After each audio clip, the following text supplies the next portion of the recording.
আসসালামু আলাইকুম। আমার প্রিয় আপু ভাইয়ারা সবাই কেমন আছেন? আশা করি আল্লাহর রহমতে ভালো আছেন, সুস্থ আছেন। আজকে রহিমা আক্তার রেমিকে নিয়ে কিছু কথা না বলে আর থাকতেই পারলাম না। আপনারা অনেকেই হয়তো জানেন এই রেমিটা কে? রেমির জীবনের ঘটনাটা কী? আবার হয়তো অনেকের মনে প্রশ্ন আসতেই পারে, কে এই মেয়ে? কী হয়েছে তার জীবনে? আসলে এত বেশি আজ কয়েকদিন থেকে এই রেমির ভিডিওগুলো আমার চোখের সামনে আসছিল যে আজকে বাধ্য হয়ে রেমিকে নিয়ে কিছু বলতে আসলে চলে আসলাম। আমার প্রিয় আপু ভাইয়ারা, আমরা সব সময় থাকতে কোনো কিছু করি না, অসময়ে সব কিছু করি। এই রেমির জীবনে এত বেশি দুঃখ কষ্ট, এত বেশি অসহায়ত্ববোধ ছিল, তার জীবনে ভালোবাসা কি ছিল না। সে প্রচণ্ড মানসিক যন্ত্রণায় এ পৃথিবী ছেড়ে চলে গেছে। বাবা মার থেকে পাওয়া কষ্ট, তার হাজব্যান্ড শ্বশুর শাশুড়ির পক্ষ থেকে পাওয়া কষ্ট, সব কিছুই তাকে এই পৃথিবী ছেড়ে চলে যেতে বাধ্য করেছে। রেমির ভিডিওগুলো দেখে যতটুকু বুঝেছি, আমার মনে হয়েছে তার বাবা মার কাছ থেকে পাওয়া, তার বাবার কাছ থেকে পাওয়া যে কষ্টগুলো ছিল, আসলে সে কষ্টগুলো অবশ্যই কষ্টদায়ক বিষয়। কিন্তু সে যদি তার স্বামী, শ্বশুরের পরিবার থেকে প্রচণ্ড ভালোবাসা পেত, তাহলে হয়তো অকালে আজ রেমিকে এই পৃথিবী ছেড়ে চলে যেতে হতো না। কারণ মেয়েদের জীবনে শ্বশুরবাড়ি সব কিছু, স্বামীই সব কিছু। তার অতীত জীবনে অনেক কিছু ঘটতেই পারে, অনেক কিছু থাকতেই পারে। আর সে যদি বর্তমানে স্বামীর কাছে, শ্বশুরের পরিবারের কাছে ভালো থাকে, তাহলে কখনোই একটা মেয়ে এ ধরনের সিদ্ধান্ত নিতেই পারে না। তারপরেও রিমির একটা বাচ্চা আছে, একটা মেয়ে বাচ্চা।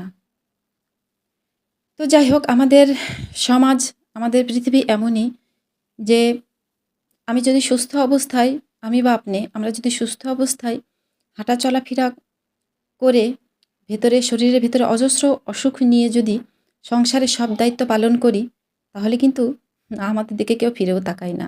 কিন্তু এখনই আপনি অসুস্থ অবস্থায় বিছানা থেকে উঠতে পারবেন না, বিছানায় পড়ে যাবেন, তখন দেখবেন যে আপনার চারপাশে অনেক আপনজন আছে, এসে দুঃখ বিলাস করবে আপনার পাশে বসে। আসলে কি তারা সত্যিকারের দুঃখ বিলাস করছে?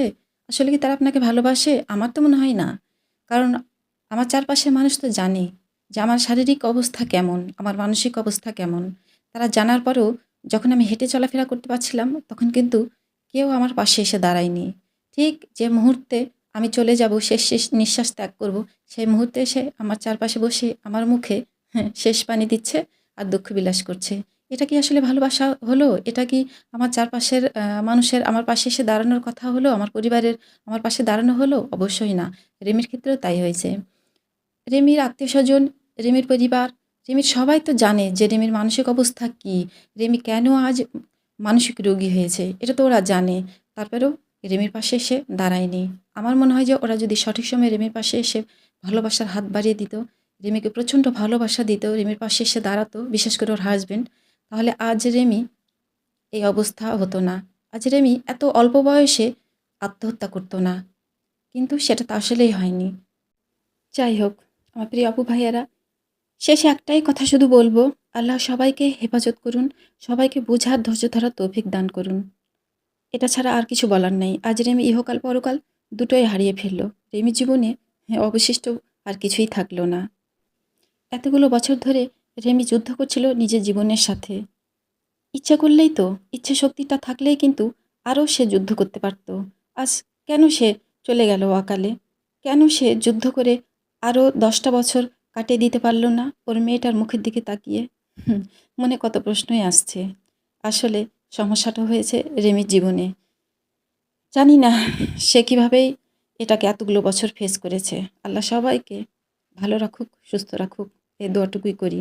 তো যাই হোক, আমার প্রিয় আপু ভাইয়ারা, আজকে ভিডিও রিলেটেড কোনো কথাই বলা হলো না।